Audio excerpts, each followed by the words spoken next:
लाटाबोर में चुनाव प्रचार के दौरान सभा लेने के लिए पहुंचे धरसीवा के विधायक और छत्तीसगढ़ के अभिनेता अनुज शर्मा ने मीडिया से बातचीत में कहा कि पूरे देश में मोदी की लहर है, कांग्रेस का कोई प्रभाव नहीं है, वहां तो अभाव है, उन्हें प्रत्याशी नहीं मिल रहे, हमारी जीत निश्चित है। 400 पार का नारा जो हमने दिया है उस पर के चुनाव के संदर्भ में बस्तर लोकसभा के प्रत्याशी भोजराज नाग जी के समर्थन में आज मैं लाटाबोर आया हूँ। यहाँ कांकेर से जो प्रत्याशी हैं हमारे बस्तर क्षेत्र में 2 हमारी लोकसभा हैं, बस्तर और कांकेर। तो कांकेर से जो प्रत्याशी हमारे भोजराज नाग जी, उनके समर्थन में आज आया हूँ लाटाबोर। और जनता में ज़बरदस्त उत्साह का माहौल दिख रहा है माननीय नरेंद्र मोदी जी के लिए, और ये बिल्कुल लोगों की भावना से प्रतीत होता है कि अब की बार 400 पार। जवानों की कार्रवाई से नक्सली भौंकलाए हैं, 25 को बंद का आह्वान किया और भाजपा को टारगेट में लेने की बात की। देखिए, वो टारगेट में लें, कुछ करें, क्योंकि अब टारगेट में तो वो हैं। आप देख रहे होंगे कि भारतीय जनता पार्टी की सरकार बनने के बाद जिस तरह से कड़ी कार्रवाई की गई है हमारे फोर्सेस की तरफ से, और इतनी सफलता इससे पहले इतिहास में कभी नहीं मिली थी नक्सलियों के खिलाफ। उनका मोराल डाउन है और अब बस्तर में पूरे छत्तीसगढ़ अंचल में शांति की स्थापना होगी, जहां इन लोगों ने अशांति फैलाने का प्रयास किया था।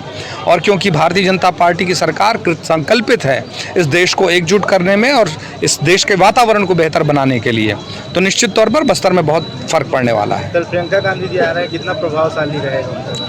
अरे क्या प्रभाव रहेगा? प्रभाव तो सिर्फ एक ही का है, वहाँ तो सिर्फ अभाव है। उनको तो प्रत्याशी नहीं मिल रहे हैं अपने लोकसभा में चुनाव लड़ाने के लिए।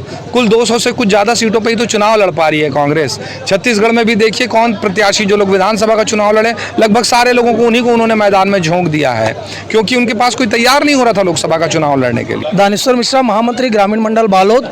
हमारे मंडल की तैयारी पूरी जोश और उत्साह के साथ हमारे कार्यकर्ता लगे हुए हैं। आज अनुज शर्मा जी का कार्यक्रम था लाटाबोर में, जहां पब्लिक स्वमेव आई थी इतनी प्रचंड धूप में, और बगैर बुलाए पब्लिक आई है। आप सभी जानते हैं कि देश के यशस्वी प्रधानमंत्री नरेंद्र मोदी जी को जिताने के लिए सभी लगे हुए हैं।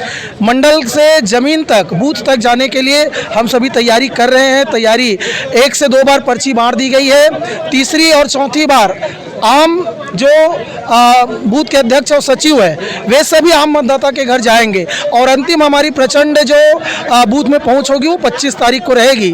हमारी जिले से लेकर जो सूचनाएं मिलती है वो सूचना मंडल के माध्यम से पूरे बूथ में हमने पहुंचाने का प्रयास किया है, और प्रायः गाँवों से हमको सफलता मिल रही है। और इस बार भोजराज नाग जी प्रचंड बहुमत से बालोद से वो जीतेंगे, ऐसा हमारा विश्वास है।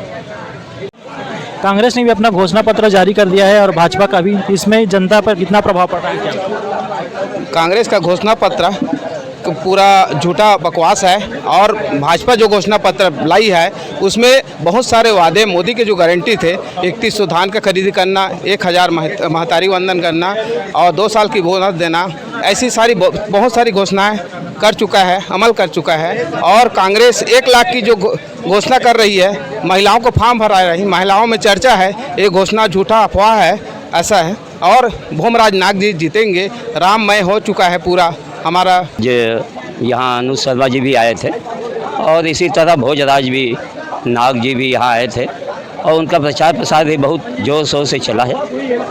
और हम माहौल देख रहे हैं, हम हर गांव जा रहे हैं और 2 करके लोगों को रुझान करवा रहे हैं, गांव-गांव जा रहे हैं। आपको वोट देने का अधिकार है, और दीजिए।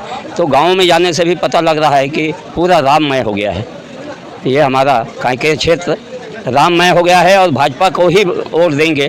और ऐसा प्रधानमंत्री हमें और कभी मिला नहीं था, जो हम सबको अपना परिवार समझता है और परिवार के लिए कई योजना लाया है।